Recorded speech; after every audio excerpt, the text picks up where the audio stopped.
Há palavras que nos tocam, palavras que nos inspiram, palavras que nos confrontam. Mas há um tipo raro de palavra, aquela que vem do alto, que quebra o silêncio da alma e abre feridas que só a graça pode curar. Essa palavra foi dita por Jesus, não em um trono, não entre colunas de mármore, mas no alto de um monte, sem microfones, sem templos dourados, apenas o céu como teto, a terra como chão e corações humanos como solo sagrado.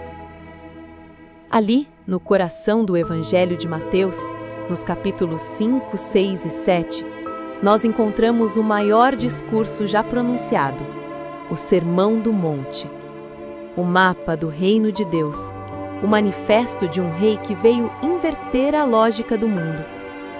E é por isso que hoje estamos aqui, não apenas para ouvir, mas para deixar essas palavras entrarem em nós como semente viva que transforma, que renova, que liberta.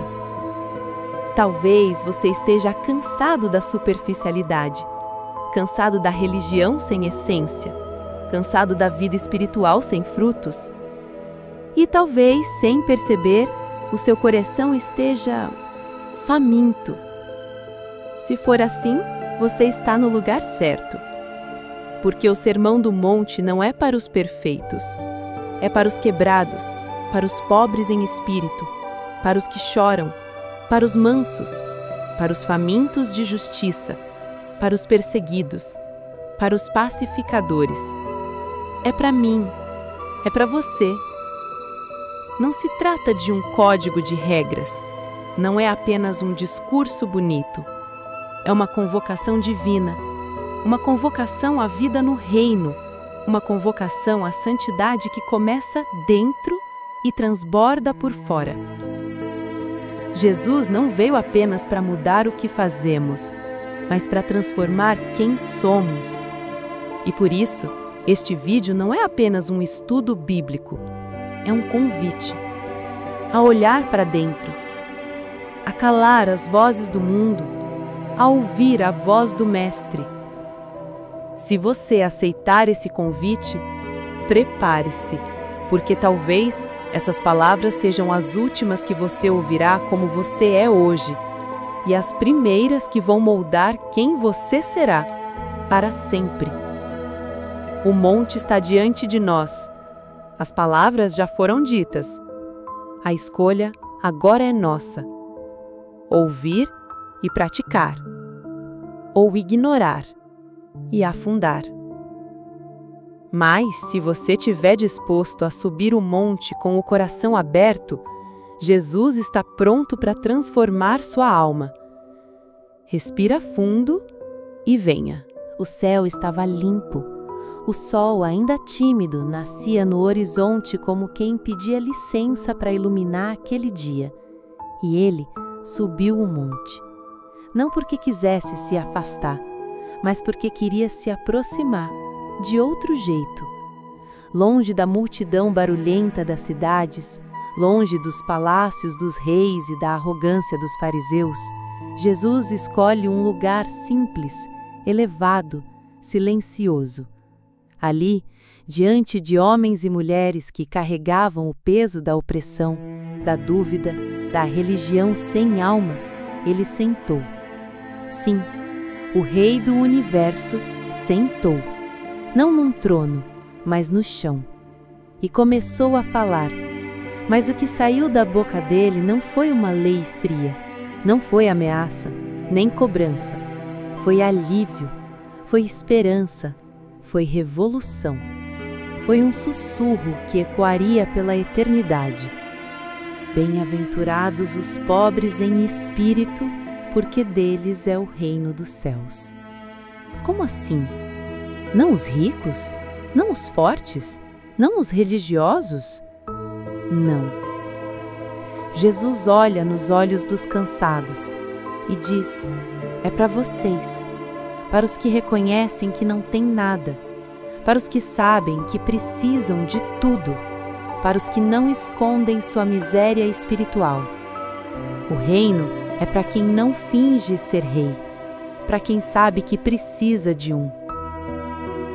Ele continua, e cada palavra parece tocar uma ferida.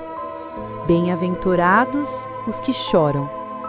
E você pensa, mas chorar não é fraqueza? Não é desespero? Não, no reino. No reino de Deus, as lágrimas não são sinal de derrota. São sementes de consolo. São orações sem palavras. E Jesus diz: vocês serão consolados. Bem-aventurados os mansos. No mundo de gritos, de violência, de competição, Jesus valoriza os mansos, os que não impõem, os que não esmagam, os que andam devagar, mas carregam paz. Bem-aventurados os que têm fome e sede de justiça. Não fome de vingança, não sede de aplausos, mas desejo profundo por tudo aquilo que é reto, puro, justo aos olhos de Deus. E aí você começa a entender. O Sermão do Monte não é apenas um ensino, é uma nova forma de ver a vida, é uma lente divina.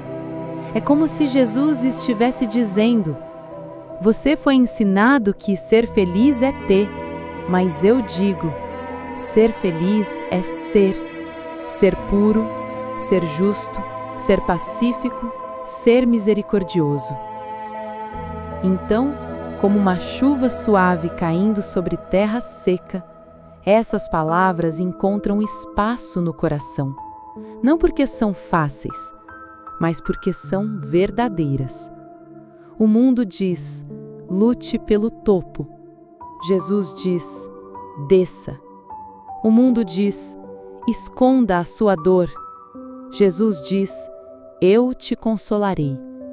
O mundo diz: vença. Jesus diz: sirva. É aqui, nesse início do sermão, que somos confrontados, porque tudo o que achávamos que era a vida espiritual parece ter sido construído sobre a areia. Mas Jesus não veio apenas para encantar, ele veio para reconstruir. E tudo começa aqui, no monte, com palavras simples, ditas por um homem que é mais do que homem, um rei que nos chama não para admirar, mas para seguir. A jornada está só começando e o reino já começou a nascer dentro de você. O mundo nos ensina desde cedo: vença, acumule, mostre força, não chore, pise se for preciso. Faça o que for necessário para subir, mesmo que alguém tenha que cair. Mas no alto daquele monte, Jesus revela outra lógica, outra estrada, outro reino. E nesse reino, tudo parece de cabeça para baixo. Bem-aventurados os misericordiosos. No mundo de julgamentos rápidos e corações gelados, misericórdia virou fraqueza. Mas Jesus diz: bem-aventurado é aquele que perdoa, que acolhe, que entende a dor do outro, porque esse encontrará misericórdia também. Bem-aventurados os puros de coração, não os mais inteligentes, não os mais carismáticos, mas os puros, aqueles que não têm agenda escondida, corações transparentes, almas lavadas, olhos limpos. E a promessa? Eles verão a Deus. Sim, verão. Não apenas ouvirão falar, não apenas acreditarão pela fé, mas verão com os olhos da alma, com os olhos da eternidade. Bem-aventurados os pacificadores. Num mundo inflamado por guerras, brigas, discussões e gritos, Jesus honra aqueles que constroem pontes, que preferem calar do que ferir, que escolhem amar em vez de vencer uma discussão. Esses serão chamados filhos de Deus, porque agem como o Pai. Bem-aventurados os perseguidos por causa da justiça. Aqui, Jesus quebra todas as expectativas. Perseguidos? sofrendo por fazer o certo? Sim, porque o mundo odeia o que é verdadeiro. Mas no reino de Deus, sofrer por fazer o bem é medalha de honra, é glória silenciosa, é marca dos heróis do céu. Jesus não está descrevendo um povo poderoso aos olhos humanos. Ele está desenhando o retrato dos cidadãos do reino, gente que ama quando é difícil, que crê quando tudo escurece, que serve em vez de dominar, que vive na contramão.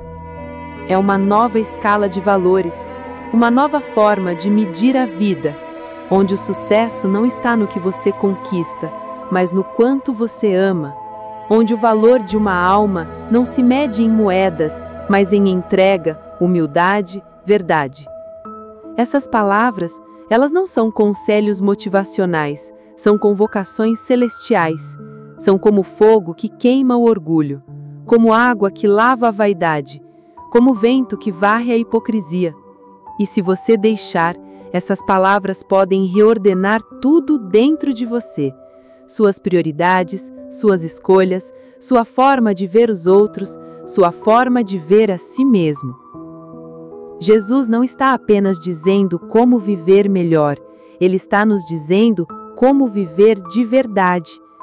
A nova escala de valores do reino não é para quem quer brilhar no palco, é para quem quer ser luz no escuro. É para quem entende que o verdadeiro poder é o amor. Então, respire fundo, porque esse reino é invisível aos olhos, mas palpável àqueles que têm um coração desperto. A porta está aberta, e cada bem-aventurança é um degrau em direção a uma vida onde Deus reina de verdade. Depois de mostrar quem é bem-aventurado no reino, Jesus agora nos revela o que Ele espera desses bem-aventurados. E Ele diz algo que corta como espada, mas também acende como fogo. Vós sois o sal da terra, vós sois a luz do mundo. Sim, você, com suas falhas, com seus medos, com sua caminhada inacabada, você é sal, você é luz. Mas o que isso significa? O sal, naquele tempo, era precioso, não apenas para dar sabor, mas para preservar. Era o que impedia a carne de apodrecer, era a vida em forma de grão.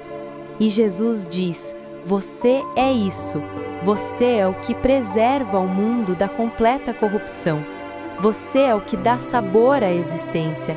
Você é o que impede que tudo se torne podridão moral e espiritual.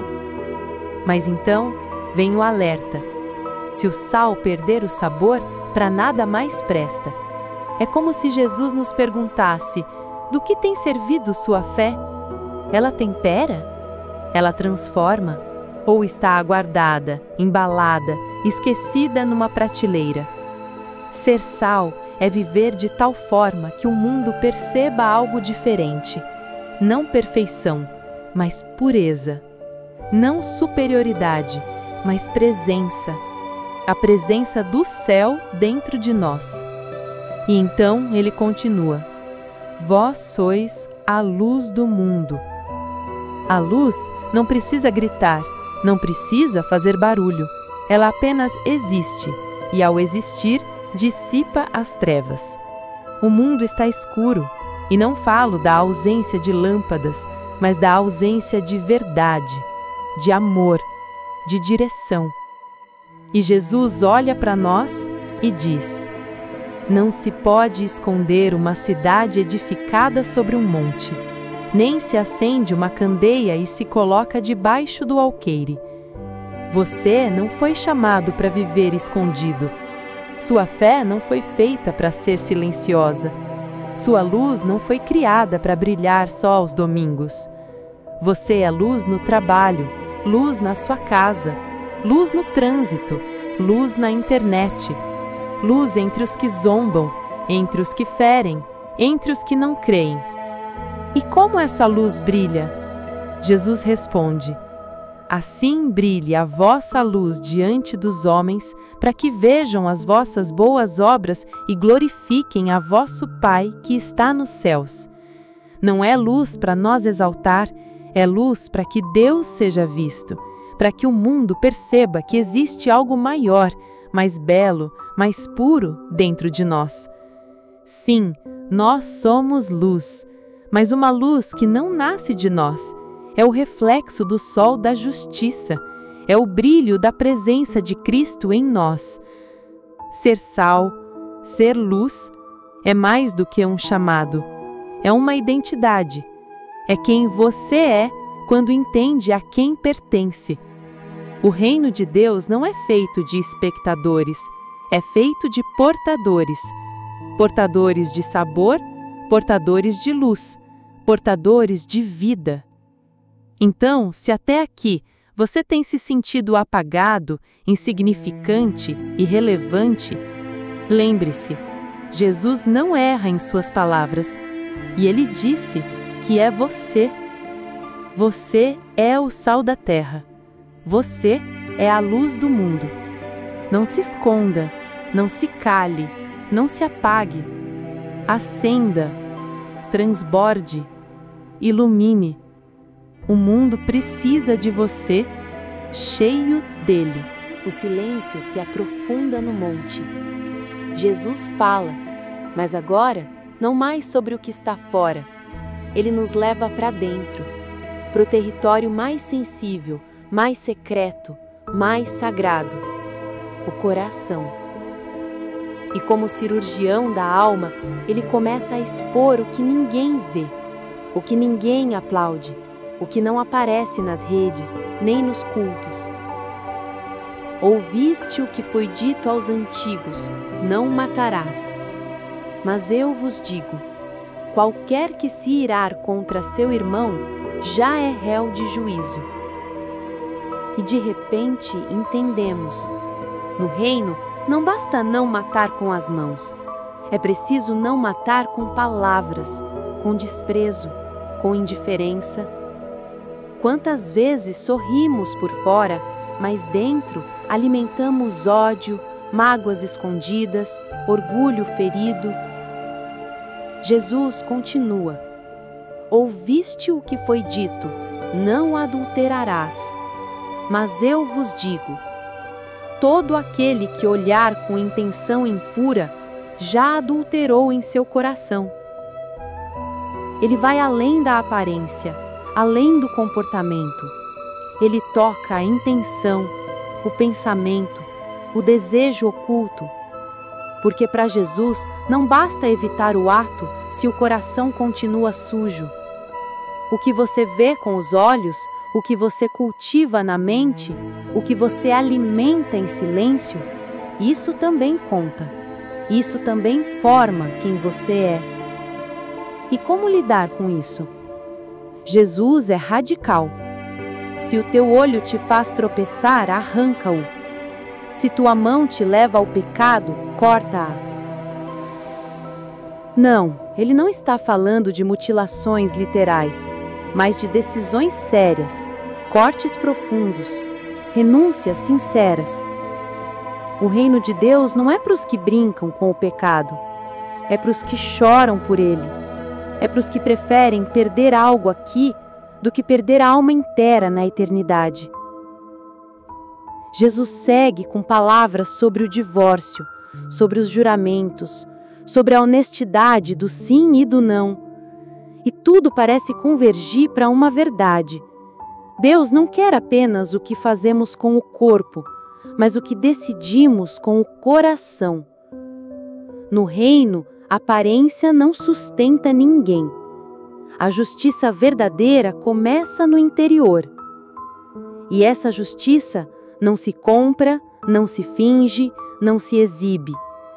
Ela se revela quando você perdoa quem te feriu, quando você ora por quem te persegue, quando você escolhe calar em vez de revidar, quando você diz a verdade mesmo quando custa.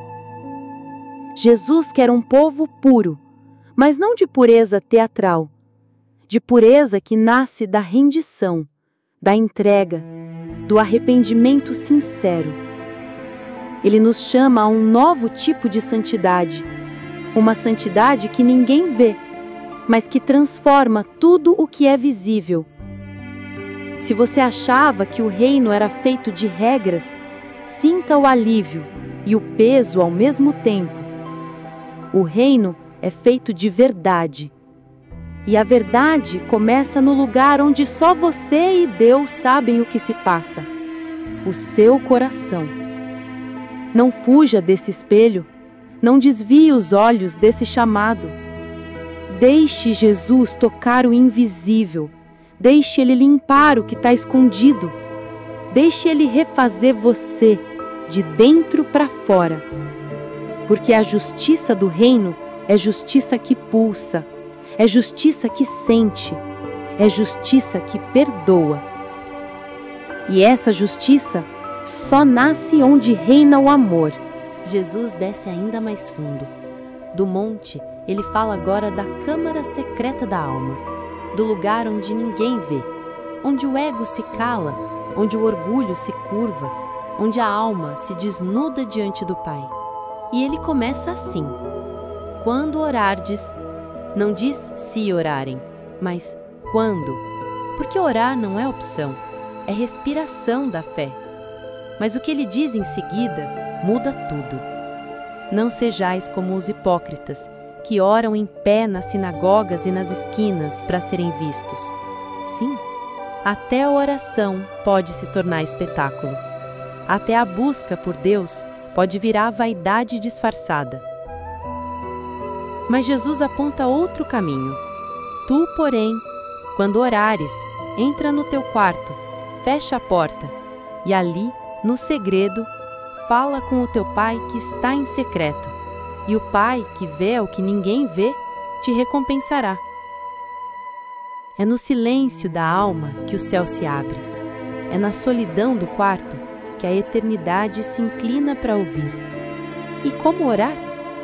Não com repetições vazias, não com fórmulas decoradas, mas com sinceridade, com humildade, com entrega.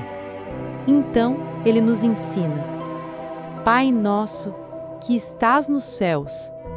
Uma oração que começa com intimidade, com pertencimento, com o reconhecimento de que não estamos sozinhos.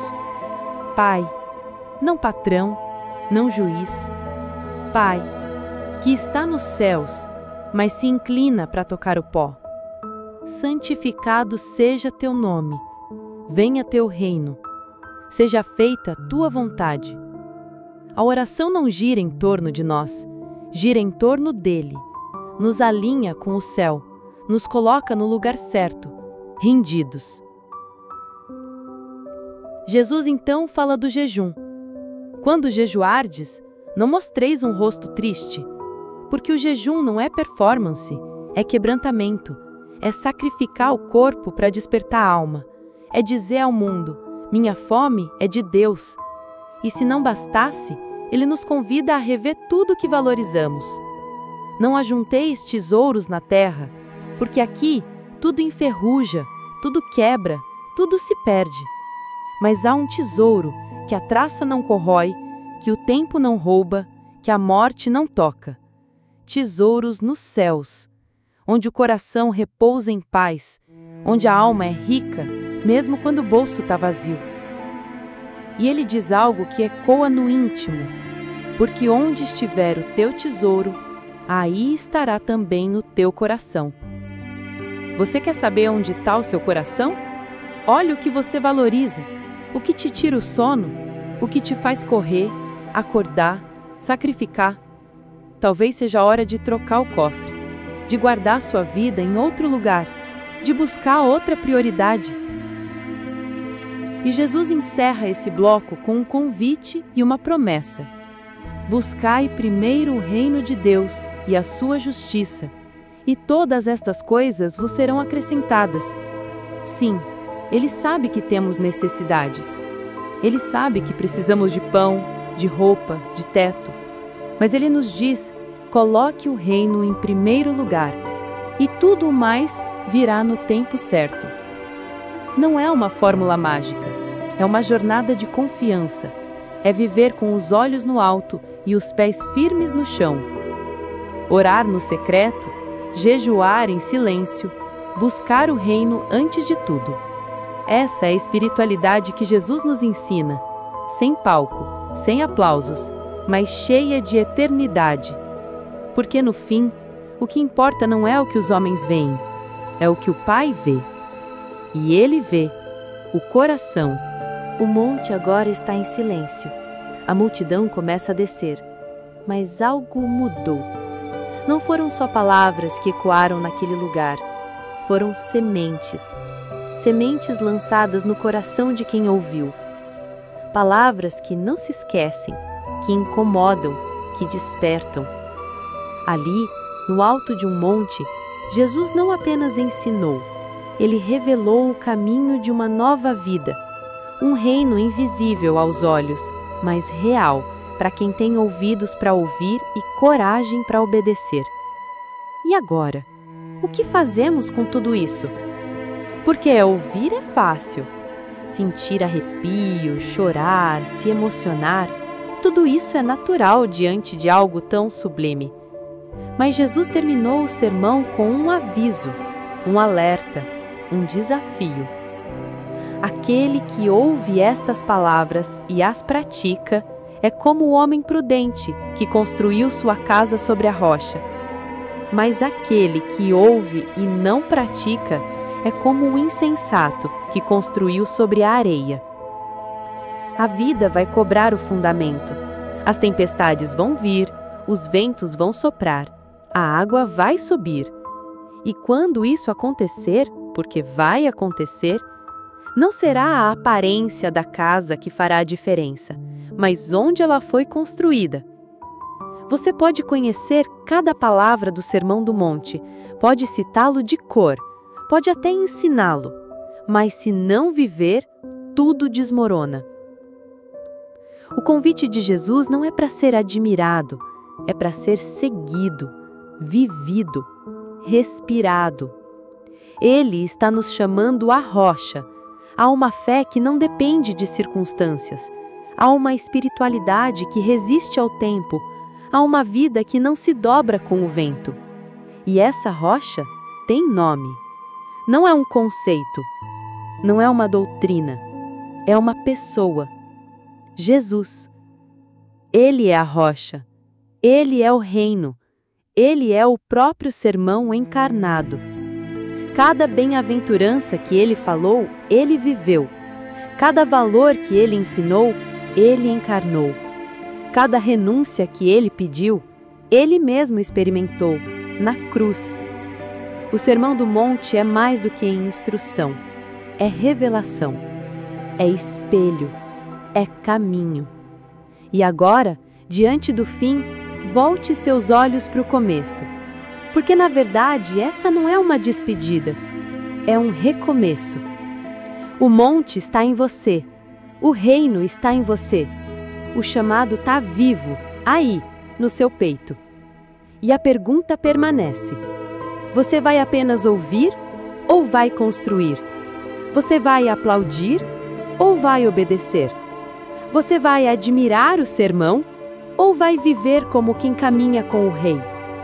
A areia é fácil, rápida, confortável, mas só a rocha resiste.